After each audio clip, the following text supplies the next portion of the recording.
Përshëndetje të nderuar shikues, po fillojmë me përmbledhjen e ngjarjeve që karakterizuan javën që lan pas në Gjakov. Ka dështuar për të 10ën herë konstituimi i Kuvendit të Kosovës, deputetët nuk e votuan komisionin për votim të fshehtë të kryeparlamentarit. Lëvizja vetëvendose po synon për votimin e kryeparlamentarit ta bëjë në mënyrë të fshehtë, mirëpo ky propozim nuk kaloi.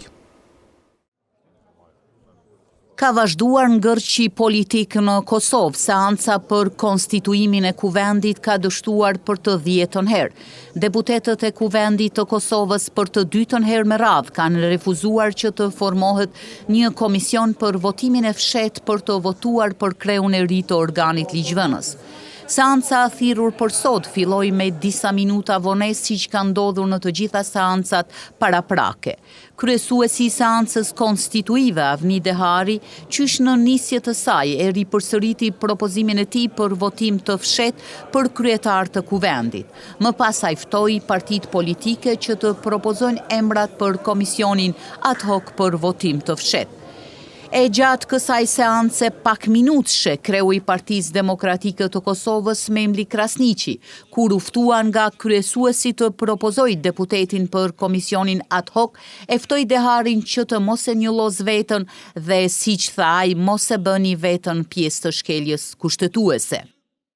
Ju ftoj që përkundër presionit që e keni nga partia që i takoni, mos u bëni pjesë e shkeljes ligjore dhe kushtetuese. Më pas, kryesuesi i seancës konstituive Avni Dehari kërkoi nga regjia që Krasniqit t'i ndalet mikrofoni. Mikrofonit ndalet. As Lidhja Demokratike e Kosovës dhe as Aleanca për Ardhmërinë e Kosovës nuk propozuan fare kandidat për këtë komision. Në seancën e sotme konstituive të pranishëm në sallë ishin 106 deputet. Kryesuesi i seancës Avni Dehari tha se në mungesë të korumit, seanca sotme do të ndërpritet dhe do të vazhdojë të hënën në orën 10. Kujtojmë se seancat konstituive e legjislaturës së 9 kanë nisur me 15 prill dhe deri më tani deputetët kanë kaluar vetëm 2 pika të agjendës së seancës konstituive, raportin e komisionit të përkohshëm për verifikimin e mandateve dhe atë të betimit të deputetëve. Gjatë kësaj jave, Republika e Kosovës ka lëshuar urdhër arrest për krime lufte ndaj Milan Radojčićit dhe 19 serbëve në akt akuz. Thuhet se ata vranë 106 civil shqiptar në Gjakov, keq trajtuan 300 të tjerë, duke përmendur këtu edhe krimet e bëra në lokacionin të Ura e Taliqit.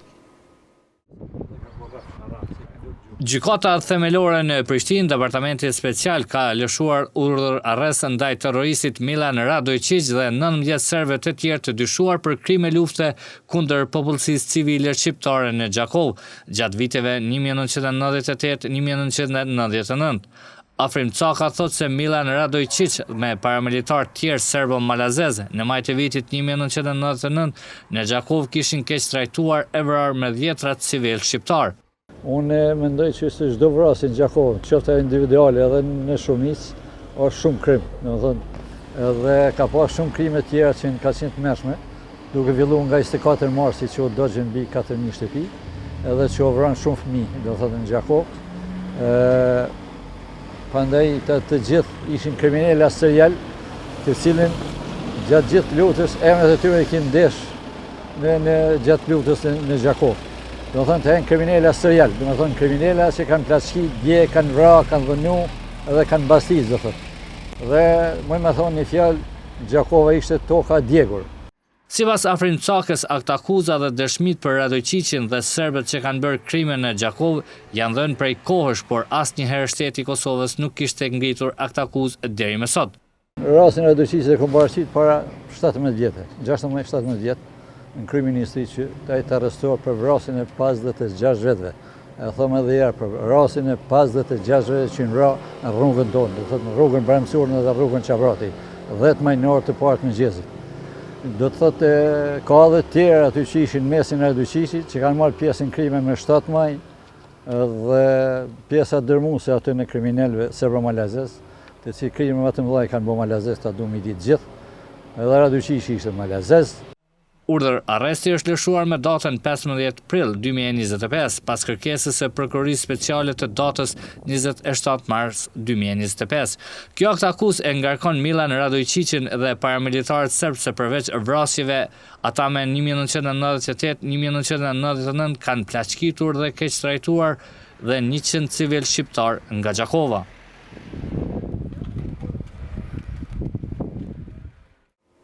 Të gjitha objektet e vjetra në komunën e Gjakovës, të cilat konsiderohen si objekte me rrezikshmëri të shembjes, do të identifikohen nga një komision komunal të cilët do të fillojnë shembjen e tyre.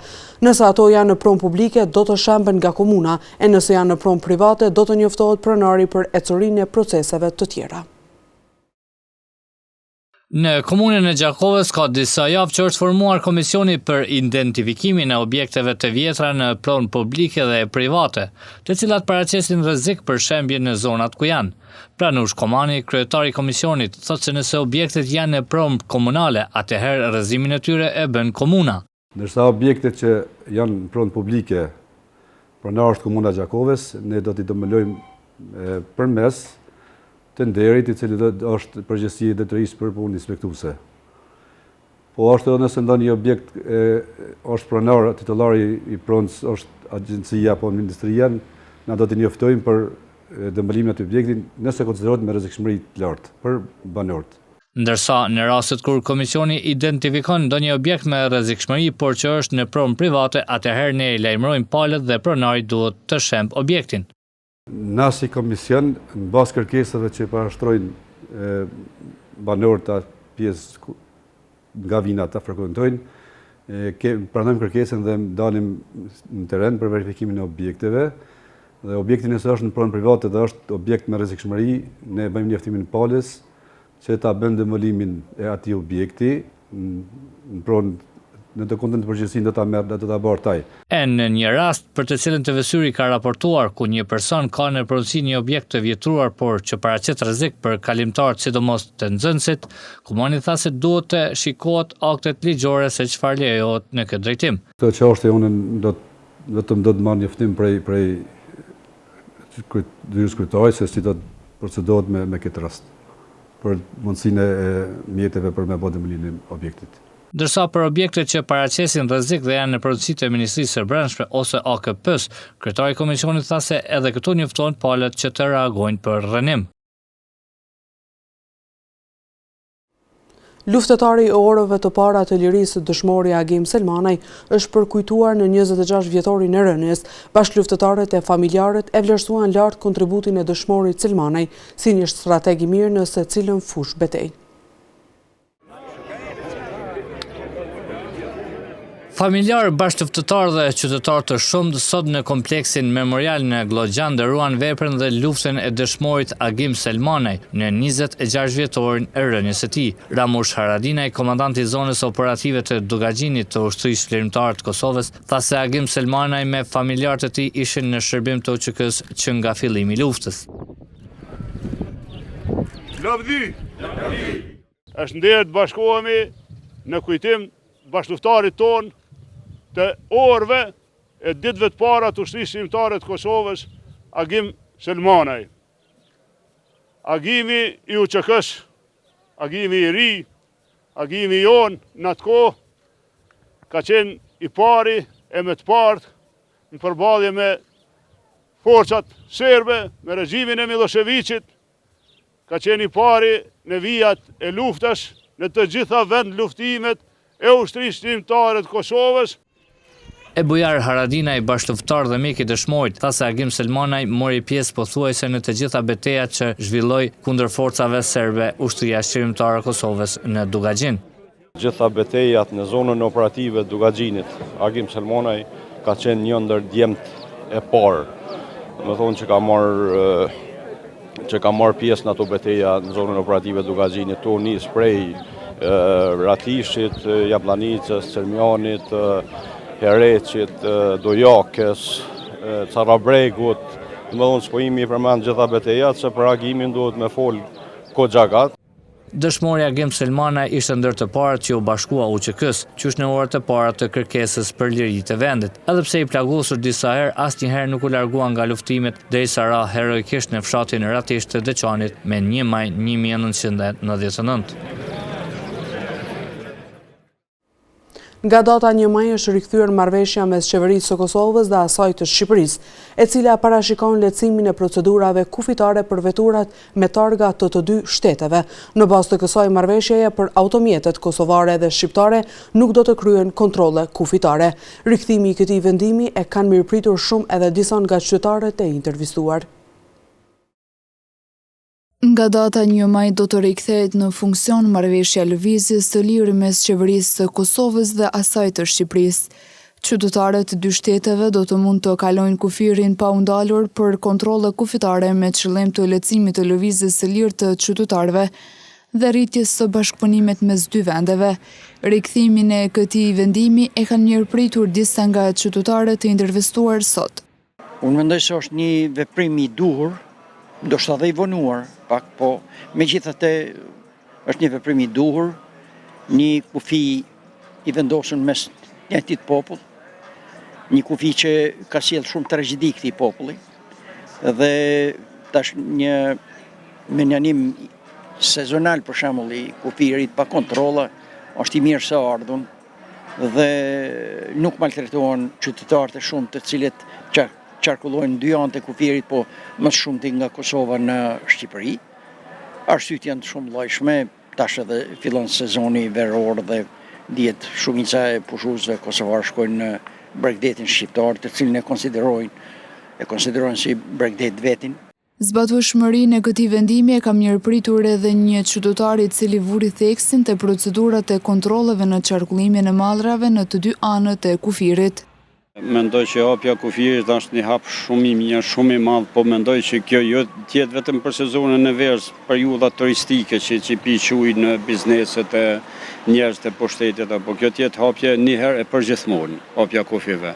Unë si fermer, po të them kam vërejtje shumë të mëdha në asaj përket procedura kufinit Kosovë-Shqipni, Shqipni-Kosovë. Kemi shumë probleme, shumë të larta me qarkullimin e mall në Kosovë, Shqipni edhe Shqipni, sidomos Shqipëri, Kosovë dhe më shumë. Që kështu është kohë e mirë, jo që fitojmë fermerët, po fiton edhe Kosova, fiton edhe Shqipënia me hapjen e kufirit një herë përgjithmonë dhe mos të ekzistojë kufi fare. Lehtësimi i lëvizjes pritet të sjellë përfitime të ndjeshme për qytetarët, bizneset dhe sektorin e turizmit, duke forcuar ndjenjen e bashkësisë dhe bashkëpunimit. Çmimet e derivateve kanë shënuar rënje dhe qytetarët që shfrytëzojnë linjat e transportit urban dhe ndërurban duan që çmimet e biletave të shënojnë zbritje, por për këtë çështje transportuesit nuk dëshën të prononcohen. Çmimi i derivateve së fundmi ka shënuar rënje. Çmimi i naftës ka rënë në krahasim me 2 muajt e kaluar ku çmimi shkonte nga 1,40 euro deri në 1,45 e tash varion nga 1,18 deri në 1,22 euro për litër. Por edhe pse çmimet e derivateve kanë shënuar rënje, transporti urban dhe ndërurban nuk i ka zbritur çmimet e biletave, të cilën kërkojnë qytetarët që shfrytëzojnë linjat e autobuseve në relacion të ndryshëm. Në çfarëdo kushti duhet me qenë shumë më lirë para se nuk ka kuptim kur bëhen ngritjet e çmimeve automatikisht i edhe çmimet përcjellse për kaca rriten me njëherë, shoqëruese, çmimet shoqëruese. E pse tash në anën tjetër, ku ka zbritje, pse mos me pas atë zbritje të biletave? Edhe studentët që kanë të shpesht udhëtimin në drejtim të Prishtinës dhe Anasjeltas thonë se çmimi i biletës duhet të jetë më i arsyeshëm. Çmimi i biletës për Prishtinë është 5 euro, edhe duke marrë parasysh që pothuajse çdo javë na bjen me udhëtu, ka studentë që do udhtojnë baza ditore, është çmimi paksa i lartë, sidomos për student të marrë parasysh edhe ekonominë e vendit në përgjithësi. Për të kuptuar më shumë lidhje me këtë situatë, kontaktuam zyrtarët nga shoqata e transportit në Gjakov, të cilët thanë se nuk ndodhen në Kosovë dhe nuk mund të flasin për këtë temë. Kujtojmë se aktualisht një bilet në drejtim të kryeqytetit kushton 5 euro, bileta në drejtim të Pezë ose Prizrenit kushton 3 euro, ndërsa në drejtim të Austrisë një bilet autobusi nga Gjakova kushton 12 euro. Ulje nuk ka asnjë çmimin e biletave në autobus urban. Grupi qytetar Asnjë cent më shumë ka dorëzuar të premten një padi në gjykatën themelore të Prishtinës kundër zyrës së rregullatorit për energji elektrike, duke kundërshtuar vendimin e fundit për rritjen e tarifave të energjisë elektrike. Padia vjen pas protestave të organizuara ditëve të fundit, ku qytetarët dhe aktivistët kanë kërkuar anulimin e menjëhershëm të tarifave të reja të energjisë. Pas protestave të organizuara, një grup aktivistësh nga Asnjë cent më shumë ka dorëzuar sot zyrtarisht një padi në gjykatën themelore të Prishtinës kundër zyrës së rregullatorit për energji, duke kundërshtuar vendimin e fundit për rritjen e tarifave të energjisë elektrike. Avokati Ardian Bajraktari, përmes një lidhje virtuale me mediumin ton, tha se padia është drejtuar për anulimin e aktit administrativ vendimin për ZRE-n për shtretimin e energjisë elektrike për 16.1%. Sot kemi dorëzuar padinë në gjykatën themelore të Prishtinës, Departamenti për çështje administrative, padi për anulimin e aktit administrativ, vendimin e zyrës së rregullatorit të energjisë për shtretimin e energjisë elektrike prej 16.1%.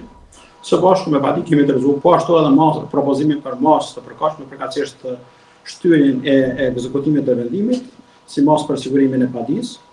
Në kuadër të padisë, natyrisht që pretendojmë se ka pasur një varg shkeljesh si të dispozitave të ligjit për procedurën e përgjithshme administrative. Procesi është shoqëruar me mungesë të theksuar të transparencës, gjë e cila është detyruar edhe sipas ligjit për procedurën e përgjithshme administrative, mirëpo edhe për sipas ligjit për zyrën e rregullatorit të energjisë, së paku pas me ditë të erë në proces të konsultimeve, ndërsa ky nuk ka qenë një proces i cili është bërë sipas obligimeve ligjore. Për më tepër, po ashtu vlerësojmë që në kuadër të arsyetimit të vendimit ka një varg pikash të cilat natyrisht që janë të paqarta, janë të pakuptueshme, gjë e cila natyrisht që e bën që vendimi të jetë i pakuptueshëm dhe në rrjedh të kësaj, por një arsyetim i vendimit është i pakuptueshëm, është i barabartë me mungesën e tij, prandaj njëra prej elementeve bazë që vendimi është i paletshëm në kuptim të dispozitave të ligjit për procedurën e përgjithshme administrative. Avokati Bajraktari tha se aktualisht është rëndësishme që të pezullohet vendimi e pastaj vazhdohet me procese të tjera. Natyrisht procesi do të jetë ballafaqimi ekskluzivisht mbi bazën e provave, mbi bazën e fakteve, mbi bazën e ligjit. Gjykata në pajtimin e 100 paragrafi 5 të ligjit për konflikt administrativ është detyruar që në afat prej 7 ditësh nga momenti i dorëzimit të vendosur në lidhje me masën e përkohshme. Ne jemi optimistë që do ta aprovojnë një masë të tillë. Edhe rrjedhimisht kjo është aktualisht jashtëzakonisht e rëndësishme që të pezullohet zbatimi i një vendimi, edhe pastaj natyrisht në bazën e ecurisë së procesit ne do të jemi të hapur dhe natyrisht do ta informojmë opinionin publik për shkak edhe të interesimit dhe të interesit publik në lidhje me këtë çështje. Unë jam optimist se gjykata do të vendosë ekskluzivisht në bazën e provave dhe fakteve dhe besoj dhe jam i bindur që do ta anulojë një vendim të marrë në mënyrë të paritshme. Tutje Bajraktari shtoi se përveç padisë kanë bërë edhe propozimin për shtyrjen e ekzekutimit të vendimit, si masë për sigurimin e padisë për faktin se jemi të bindur se plotësohen kriteret ligjore të përcaktuara në nenin 100 të ligjit për konflikt administrative.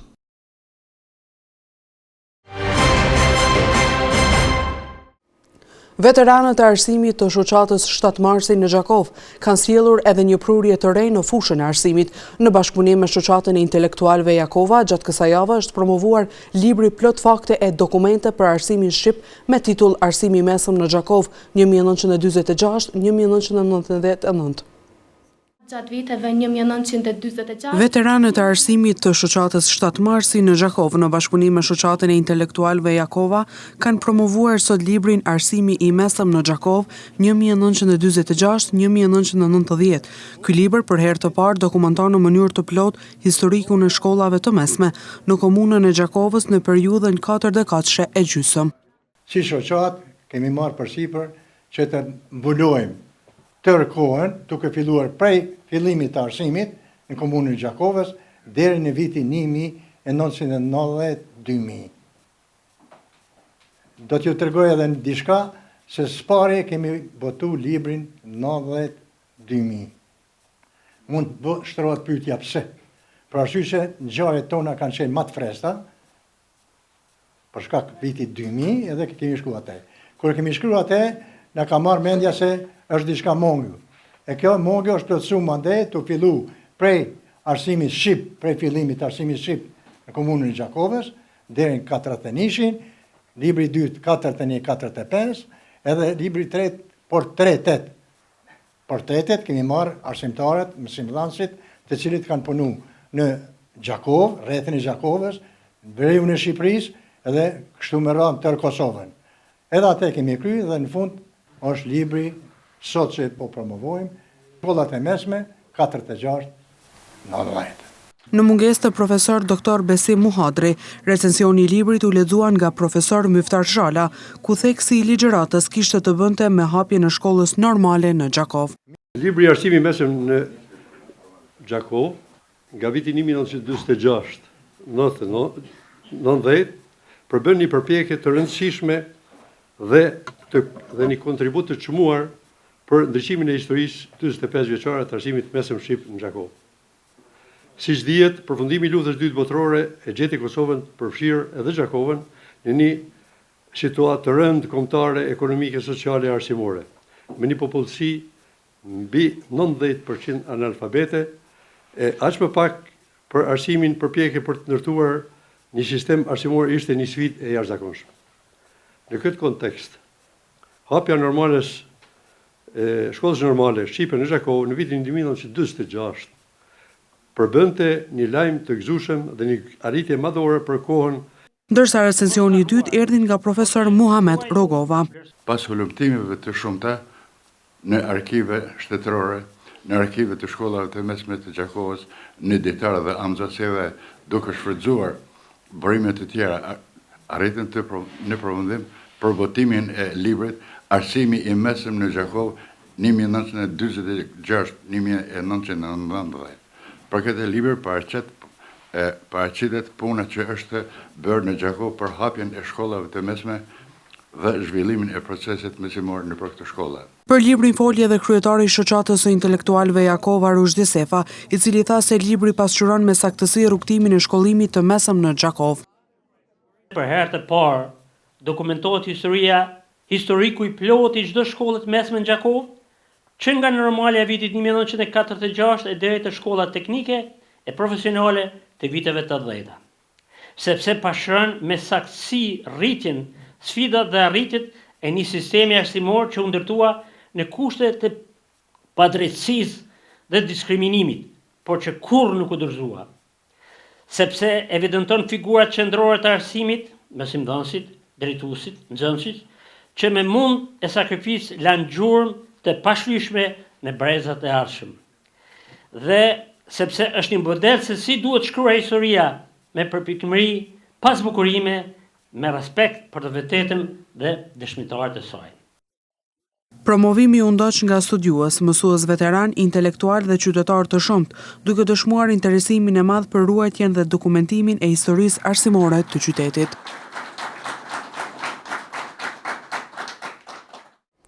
Mbetemi te kultura dhe sjellim një tjetër kronik. 3 aktorë nga Teatri i Gjakovës për 2 natë rresht kanë sjellë në skenën e teatrit projektin e tyre Kjo është rinia jon.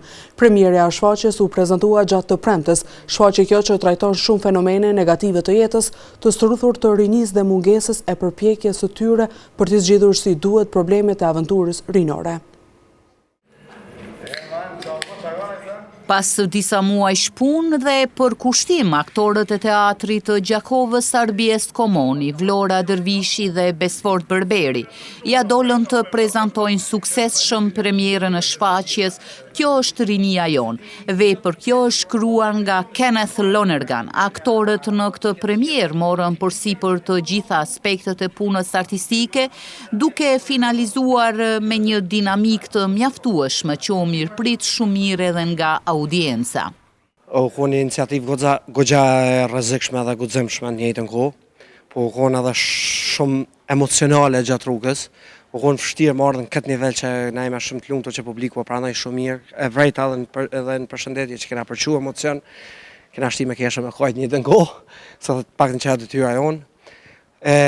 Pse bom se dashtë me bollë diçka vetë.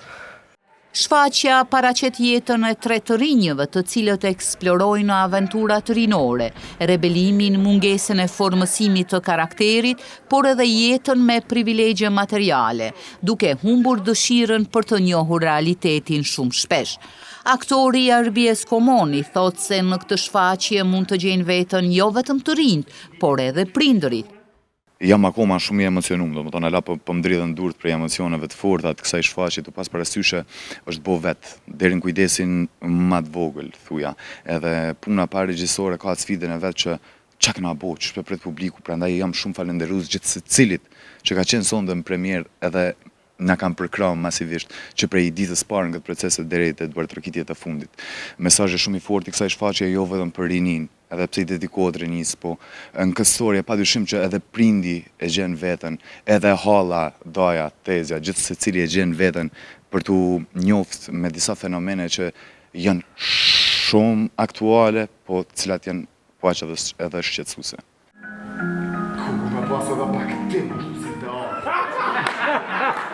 Ndonë se teksti është shkruar prej vitësh, tema e trajtuar vazhdon të mbetet aktuale edhe sot, si një sinjal i mirë për të gjithë se si duhet reflektuar dhe si duhet bashkëpunuar me shoqërinë bashkohore. Aktoria Vlora Dervishi tha se shfaqja mund t'ju shërbej shumë gjeneratave të reja që mund të kuptojnë se si ti të i kalojnë problemet dhe pasojat rinore, nëse duan të reflektojnë mbi veprimet e tyre. Jam shumë e lumtur që e kryejm premierën. Është një shfaqje për të rit, edhe që i kisha ftuar gjithë të rit më ardhmë pa. Ka një mesazh shumë të fortë sepse flet për kënaqësitë në rini që i kemi dhe pastaj pasojat, edhe ka plot të rit që i tejkalojnë ato pasoja, edhe kthehen në një jetë normale, po ka edhe të tjerë që mesin aty, ka edhe që përfundojnë me vdekjen. Edhe për çfarë mendoj që është shumë e rëndësishme si shfaqje për qytetin tonë, po dhe për gjithë Kosovën. Shfaqja Kjo është rinia jonë, si një projekt i pavarur i 3 aktorëve të teatrit Hadishehu, i ofroj shikuesve të mbrëmshëm emocione të shoqëruara, me lot e gaz bashkë me një gjuhë argumentuese të realitetit të rinison. E për të gjithë të tjerët, të cilët nuk patën mundësi të shikonin mbrëm shfaqjen, këtë mund ta bëjnë sonte në natën e reprizës nga ora 20.